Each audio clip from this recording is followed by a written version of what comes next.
Hi friends, welcome to master channel. నేను మీ review. ఈరోజు మాట్లాడాలి అనుకున్న టాపిక్ ఏంటంటే reviews was the film makers. Okay, ఈ ఫిలిం మేకర్స్ ఒక సబ్జెక్ట్ అనుకుని దాన్ని ట్రిమ్ చేసి హీరోకి చెప్పి హీరోని కన్విన్స్ చేసి వాళ్ళ డేట్స్ తీసుకుని తర్వాత ప్రొడ్యూసర్కి వెళ్ళి ప్రొడ్యూసర్ కన్విన్స్ చేసి అండ్ ఇదొక పెద్ద massive submission.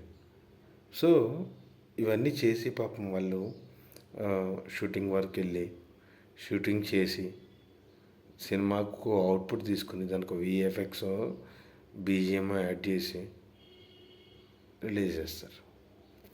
Okay, 1 to 2 years efforts ఉంటుంది మినిమం ఒక మంచి సినిమా రిలీజ్ చేయాలంటే. అలాగే రివ్యూస్లో కూడా చాలా రకాలు ఉన్నారు. కొంతమంది రివ్యూస్ యాజ్ ఏ ఆడియన్స్ చెప్తారు, అది ఎందులో తప్పలేదు.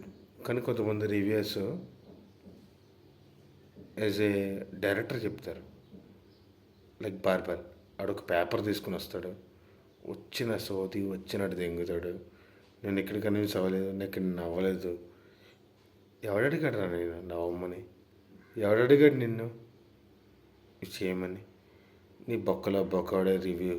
నువ్వు ముందు ఒక సినిమా తీసి నీ సినిమా రివ్యూ తీసుకుని దాన్ని బట్టి నువ్వు మాట్లాడు. సినిమా తీయడం అనేది నీ అక్కకో నీ కూతురుకో సమర్థ ఫంక్షన్ చేసినంత ఈజీ కాదు. ఓకే, ఇవన్నీ పక్కన పెడితే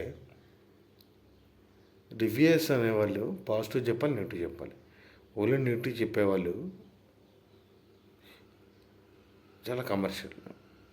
నన్ను ఆకు భయపడిపోయి ఈ ప్రొడ్యూసర్ అందరూ నాకు ఆఫర్ చేయాలని, ఎలాంటి ఆఫర్ రాని బార్బెల్లో బాగా ఫస్ట్రేట్ అయిపోయి మనశంకర వరప్రసాద్ మీద పెద్ద రివ్యూ ఇచ్చేసాడు. వాడి బొంద, వాడి భోషాణం. ఆడేదో 4 పేపర్లు తెచ్చేసి నేను హాలీవుడ్ డైరెక్టర్ అనుకుంటాడు. ఒరే, ఆడియన్ అనేవాళ్ళు ఒకలా ఉంటారా? ఆడియన్ అనేవాళ్ళు చాలామంది ఉంటారు, చాలా రకాలు ఉంటారు. నువ్వు నీ పాయింట్ ఆఫ్ వ్యూ పర్సెప్షన్లో చెప్తావు, కానీ ఎర్రిపుకు నా కొడుకువి, అసలు నీకేమీ తెలియదు అమ్మకు. ఓకే, ఇవన్నీ పక్కన పెడితే మీరు సినిమా చూసి మీరు ఫీల్ అయింది మీ చుట్టాలకు చెప్పండి, దాన్ని బట్టి మీరు ప్లాన్ చేసుకోండి. అంతేగాని ఈ బొక్కడే రివర్స్ని నమ్మకండి. Signing off your reviewer Master Pro. Take care.